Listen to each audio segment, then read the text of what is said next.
everyone, welcome back to my channel. Welcome to the Purpose Chronicles if you're new here, or welcome back. Today we'll be talking all about the concept of coming back home to yourself, being and living a life that is authentic to yourself whilst doing fun things. So we'll be doing some makeup. Why not? I used to love doing and playing with makeup as a kid. Makeup for a concert actually, so I'm gonna be practicing my makeup for a concert. We'll be doing some crafts. Today's video I'm actually trying one that I have failed before at, so we'll see how it goes. We'll be painting as well. While I do all of these fun hobbies for you to watch and for me to do, I'll be giving you the advice, the information that I have compiled since the last episode of the Purpose Chronicles, actually pursuing a life that we're interested in, a life that we feel a bit more in control of, and that truly fulfills us, and we're not just pursuing things for pursuing them.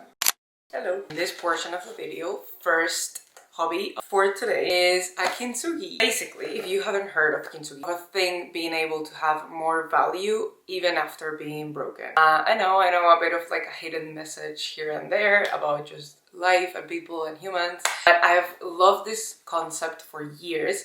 And actually, I bought this kit my 23rd birthday, so 2 years ago. This is a disclaimer, I tried doing it on my birthday back then, and I failed miserably. It was so hard, it did not stay on, and the kit came with like 2 little porcelain pots. Thought it would be a fun little like hobby, different from what I've done in other videos to try and do. The whole thing in this like kintsugi, you have something that's been broken, like a vase, a sculpture, whatever it is, it would be repaired like with gold or like gold like material, because obviously we don't have gold today, unfortunately. Cost of living, we cannot afford to buy gold to do our silly little hobbies. So that's what makes it more valuable, because you put back the pieces of that broken thing. It ends up being more valuable or more beautiful than it was before, because it has this like gilded edges and gilded lines. I'm gonna break this. They give you this little cloth so that you actually wrap it around the little pot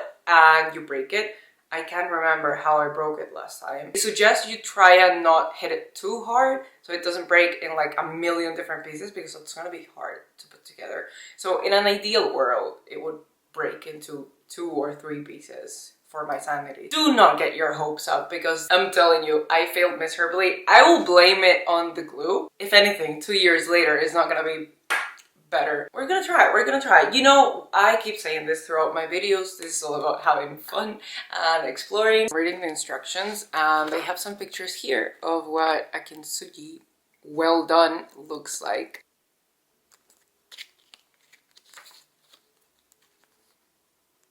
Honestly, if it works out, it's gonna be so pretty. Japanese art of repairing broken ceramics with gold lacquer. It is a manifestation of the principle of wabi-sabi, which teaches us to embrace and celebrate imperfection, impermanence, and incompleteness. We have included 2 small china bowls to practice on, so you can refine your skills before repairing more precious items such as plates, bowls, and vases. I love the message behind wabi-sabi and behind kintsugi, and yeah, I didn't expect it to fit so well with today's topic, but it does, so stay tuned. On that topic, I'll actually get to the tips and the advice. If I can recall, you basically just mixed the glue with some of this gold powder. It looks like liquid gold, and you know, that's as close to liquid gold as we're gonna get on this video. Let's get into the advice portion of this, and in the meantime, you'll see me doing this.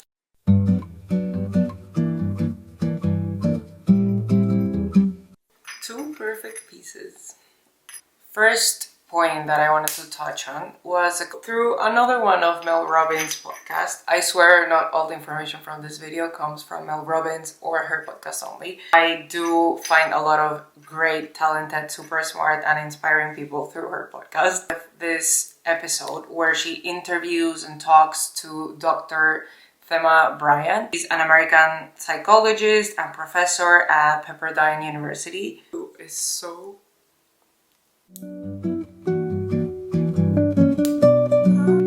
I think that was too much.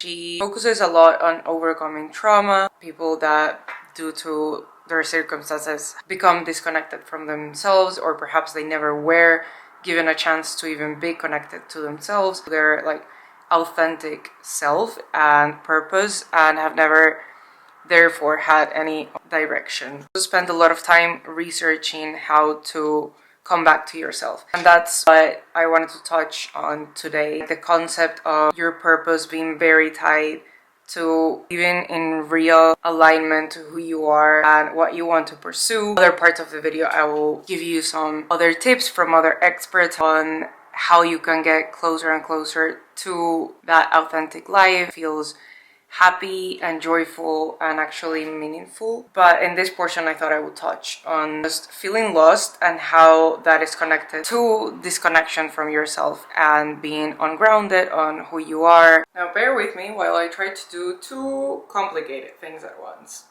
She says that feeling lost, feeling purposeless is a result of a severe disconnection and ungroundedness from ourselves, from our bodies, from our souls, our hearts. This is greatly on people who have experienced trauma and whose home base, like being themselves or even their actual childhood home situation, has never been a safe place to be, or wasn't stable enough, or whatever the case may be. I don't know, for instance, you were bullied, your situation at home was great, but you were bullied, or anything down that route that caused you to suppress who you truly are, become someone else, someone that honestly just wanted to survive and get by, appease other people, fit in, and you kind of diluted yourself into a version that right now feels completely lost because you are not truly connected to who you are authentically and genuinely and what you want. For people that might have had great or good childhood, but you feel lost right now still, going out and about in your life, working, have a pretty busy schedule. I think a really great point that she made in the podcast on the fact that being busy, so filling up our agenda with a million different things, with work and whatever it is that you're doing, it's just that, it's fillers. Doesn't mean that you're necessarily doing something, as harsh as this sound, like worthwhile, worth it to you. Doesn't necessarily mean you're home and that you're connected to yourself. The fact that you're running around like a headless chicken doing a million different things and what you actually consider a good, happy, successful life. It already looks so pretty. I know it's not like the crazy lines that I showed you guys at the beginning. It looks so pretty. I'll be done with this because it said not to use too much glue and it needs to sit dry for 24 hours. So I'm gonna find the space to put this and hopefully it will dry and be okay. It's way easier and quicker than last time. Also last time I broke it into like 5 different pieces. I'll finish off my train of thought. I want to dive into some different like topics in the next part, which is makeup, and then we'll be painting. I'll link the conversation below. Dr. Thema's own videos in YouTube, her explaining and introducing this concept of coming home to yourself. I know she has a book as well. I haven't read it, but that might also give you more information on the concept of returning home. I thought I would give you a tiny step and a tiny tip that Dr. Thema gives. Something that anyone can do, it doesn't matter your situation, and do it in a way that works for you. As I always say, personalize it to you. You need to find a space, an activity, a situation, a time where you're truly comfortable, you're at peace. Create this moment to connect with yourself. Meditation might come to mind for a lot of people. Exercise. It can be just getting out of the house and going on a walk. Dancing. Be present and be relaxed, of like loosening up your body and all of that. Whatever makes you go like that and enter that comfortable, safe, almost flow state of just being and existing. That as a first step. First tiny step is for you to feel and know what the state of being home and being connected to yourself actually feels like. Now that you know how it feels like and what you can do to make that happen, you can implement that more and more in your day-to-day life, in your weekly life. right? With multiple locations, we're getting onto makeup. Some context as to what I will be doing. Because once I start, I'm only going to be focusing on the makeup looking good, hopefully, and the advice that I'll be giving you. I'm going to practice my makeup for Sabrina Carpenter's concert, which I have next week. I've been doing pretty much like natural makeup lately, so I want to see if I can bring the vision that I have to life. This part is all about a mindset shift in terms of how you look at your life, discovering as well what happiness means to you, and all of this is very much tied to purpose, to what you want to pursue in your life and what you want to dedicate your time and energy to. This is all coming from the Mel Robbins podcast. I'm telling you guys, if you haven't listened to her podcast, you should. Gems of advice that that woman has to give, and also her guests, because I have one episode here that is only her giving out advice, but the other one is actually who is a Harvard professor of psychology. I learned so much from him. The title of the episode is Understanding This One Idea Changes the Way You See Life. Mel explores the concept and the archetype in literature and film. Hero's journey. I'll briefly explain what that is. It's based off of a professor and mythologist, Joseph Campbell, developed this concept of the hero's journey archetype. He came to realize that there was a pattern in all the stories about heroes, the overall human experience. And what Mel goes on to tell you about is points that are relevant to us regular, schmegular humans when it comes to living our lives, feeling lost, feeling called to do things, not feeling brave enough to do things. So it surrounds all of that. And in a weird and indirect way, I think this is almost like another color of the same spectrum of romanticizing your life. Finding your purpose through romanticizing your life. Although she doesn't, neither Mel or Joseph Campbell uses the word romanticizing your life. I felt like there were very similar patterns, at least on the way of how I view romanticizing your life and the concept of the hero's journey. So let me stop yapping and I'll tell you all about it. These books, series, whenever there is some sort of hero in them, they all follow this pattern. It makes you get hooked and love the story as much as they have come to be loved. So some examples that, for instance, Mel mentions in the podcast are Star Wars, Mulan, like Lord of the Rings, whole steps that Mel mentions, which begin with like the hero being a very boring life. Then they receive this like call to adventure in one way or another. Mulan, it was getting told that she wasn't marriage material, and then her father was told that he needed to enlist for the army. There's this call to adventure, and a lot of them have this initial reluctant hero response to it. Eventually, when they accept is when the journey itself begins, like the part of the plot where they face challenges, a lot of risky situations. They may meet people, they may lose people. Whole big journey begins to try and accomplish something. It's happy ending, they reach the happy ending, they manage to save the world or save whatever it is that they were trying to save, solution and all of that, and then they come back home. When it comes to us, you may be thinking, I'm not a hero, I'm not trying to be a hero, I'm just trying to get by. It is, and Mel also addresses that on the podcast. It doesn't have to do with like you changing or saving the world, or you saving yourself. Saving your world, as cheesy as it sounds, an extension of this. But by you doing that, you are making the world a better place. Being and showing up as a better person to the people around you. What does this have to do with feeling lost and finding your purpose and all of that? If you go back to think of like how the heroes at the beginning of these movies were also not doing anything particularly fantastic, like Luke in Star Wars was just working on that desert. He also wasn't initially thrilled about having that like message. The main difference between these characters and you, other than you might not have plans to like save the entire world or galaxy or country, we most likely won't receive that call of adventure as directly. No one's gonna come knocking on your door telling you, hey, let's go. The call for adventure comes from within. From inside the house, it comes from home. And it won't be necessarily as loud as a message on a robot. It might just start with you feeling some pull towards doing something, with you feeling tension of not being happy and comfortable in the life that you're living right now. You're also so unsure. You are thinking of perhaps beginning something, but you're 100% convinced.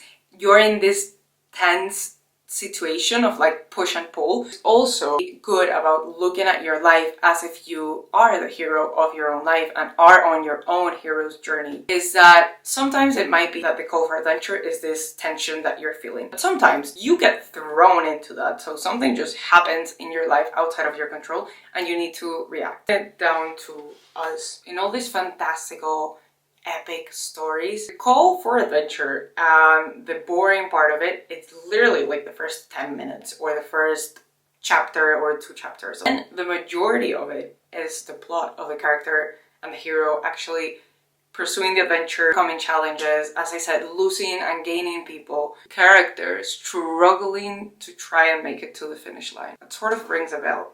So having this mindset of your life being lived and almost structured in the same way of a hero in their journey in a movie or in a book. It's not just about being like delusional and thinking we're in a movie. It's about making the best out of uncomfortable situations. Trying to actively pursue a vision for your life that actually helps and leads you somewhere rather than just thinking the worst about everything, really hopeless about things. Nothing great happens if nothing happens. When you think this is a lot, what I'm going through or what I'm dealing with, just think about it in a similar way of a movie or a book. You're pushing through. The next part of the video, I will give you some tips and advice on how you can realize when you need to pivot, when the quest and the journey might have come off track and you want to go a different direction. Ensuring that what you're pursuing, putting your effort and time towards is actually authentic to you. Before we head into that part, I'm sure we were covering 2 podcast episodes here. So this is from the second episode. This one is with Dr. Tal Ben-Shahar. I did want to add actually like research-backed statements to all of this that we just touched upon on like making the most and really enjoying and embracing the journey, that finding your purpose, that pursuing new things is actually going to bring you into. He has spent basically his entire career finding anything and everything about happiness, you know, living a fulfilled, aligned life. Everything that we're talking about. They mentioned that there is this study that was done on Olympic medalists. Found the medalists felt happier when training for the Olympics in comparison to when they actually won the medals, what they were training for. You know, it made me think at that moment, maybe that's why people say life isn't about the destination, life is about the journey. And this is what we've been talking about.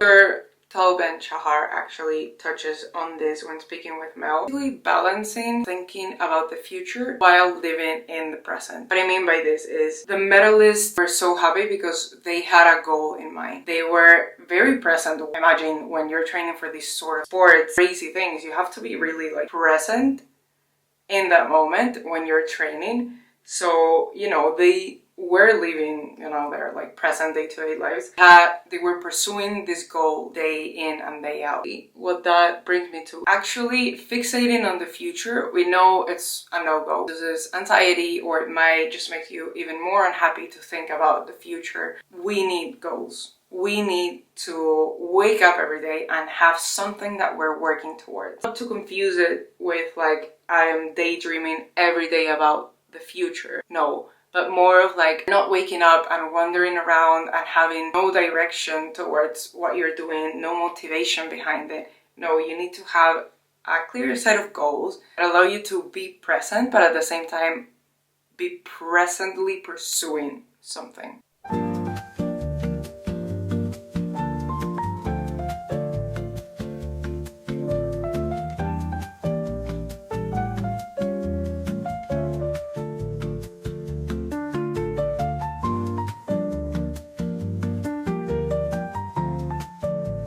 This is not close enough match, but I guess I have a few days to figure the exact lip combo.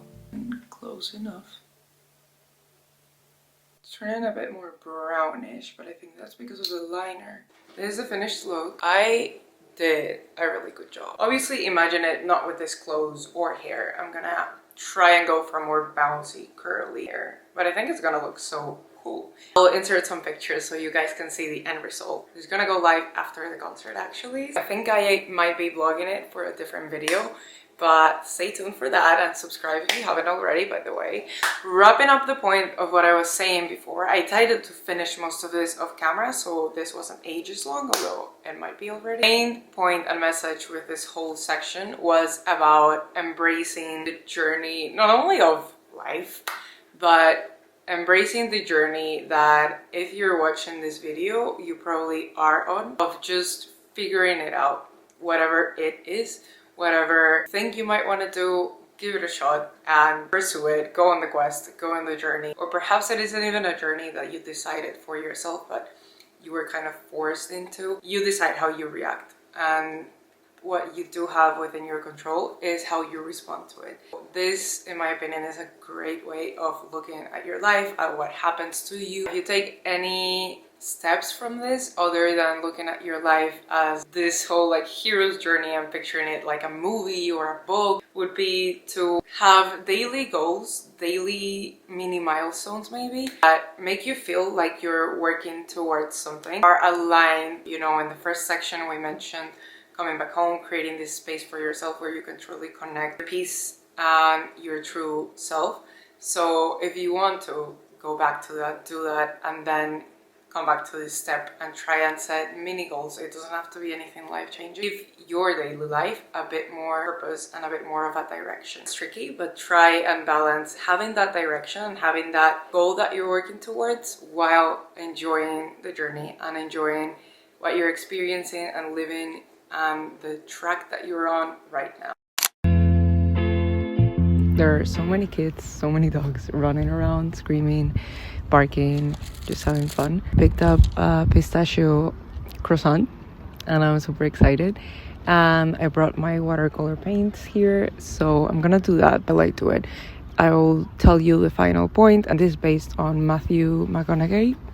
I honestly don't know how to pronounce his last name, but I will insert a picture of him. Based on one of his most like famous speeches, one he gave years ago at, I think it was either a high school or a university graduation. It became super viral and super famous because it resonated with a lot of people. I think it's just a great final point to end the video in. And also, I'm reading his book, Green Lights.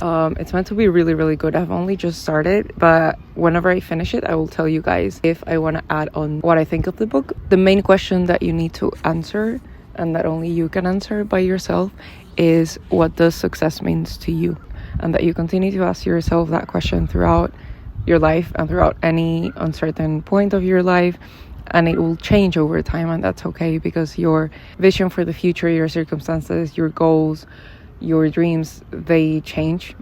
I mean, they change from year to year, so definitely throughout your life. It says that is one of the most important questions that you can ask yourself when you're trying to figure out what to do next and what's your next step. It would be success means leaving the world better than I found it, or a happy family, or becoming the most famous person ever. I don't know.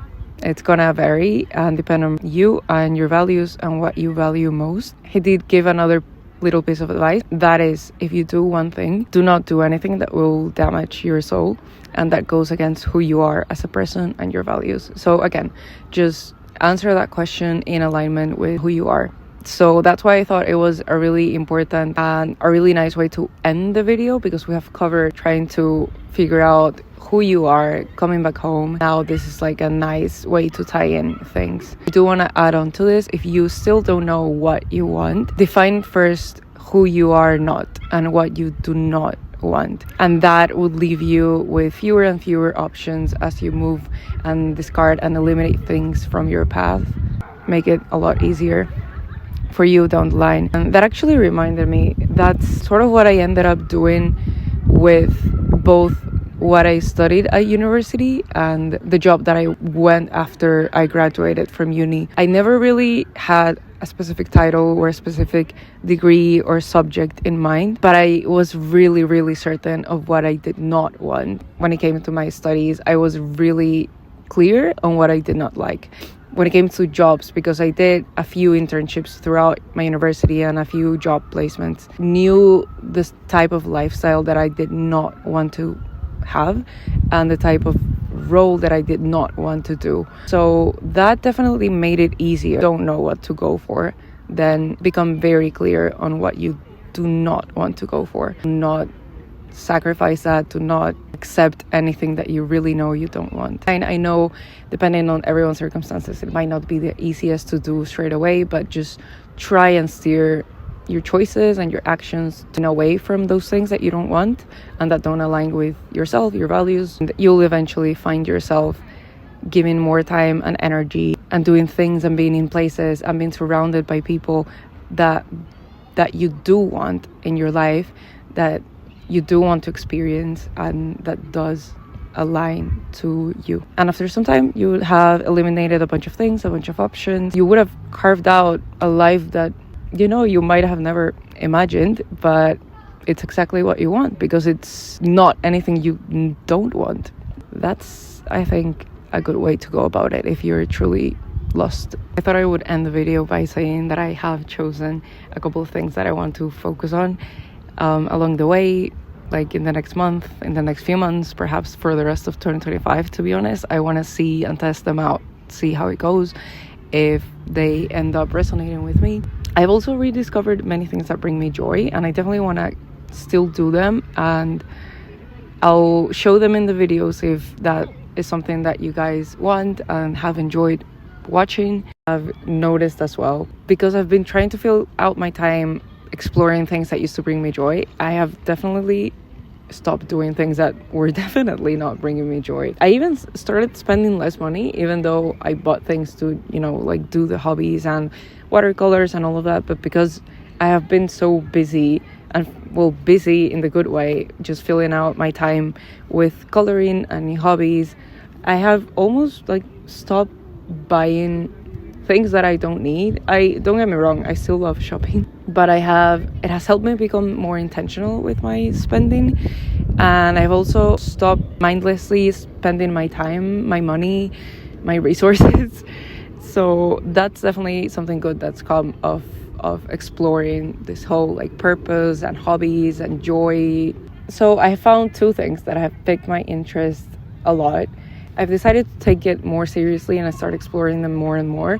One, I will say, is making videos. I've really been getting more and more into it, enjoying just editing them, tapping into my creativity more and more. It has definitely spilled into different areas of my life. Even my 9-to-5 job, I feel like I am better at my job. I don't know, I feel like my mind is sharper. I get better ideas. Anyways, if by the end I find out that it's not what I want to do, that these two things, I will reveal the other thing soon. I just feel like I haven't really gotten started with that.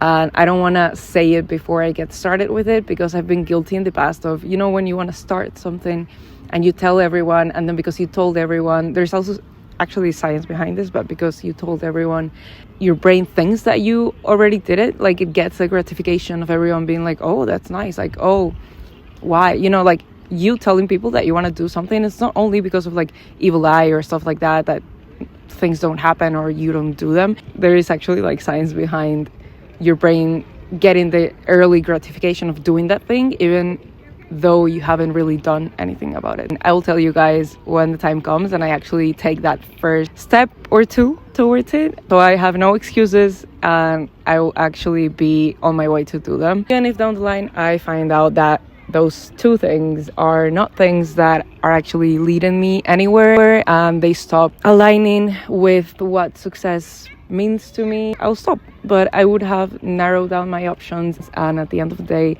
at least I can say, oh no, I tried that and that wasn't for me. In terms of hobbies, I know I've been doing a ton of hobbies lately, and no, I don't want to become a professional watercolor painter or a kintsugi artist, but as I said, doing those hobbies I think has really led me to know when something is truly bringing me joy. Message of today is to see your life as that hero's journey. Try and create spaces to come back to yourself, come back home to yourself, and try a few new things out. I know I say that in every video, but I think moving forward I will just be actually seeing these two things out and just documenting more like the real life experience of it all. I'll still sprinkle in here and there advice that I have learned from reading or hearing podcasts or stuff like that, but perhaps not as done in the past few episodes. I don't know. Let me know what you guys want to see, but thank you so much for watching. I'm sorry it's getting kind of dark. Please subscribe if you haven't already, and I'll see you in my next video.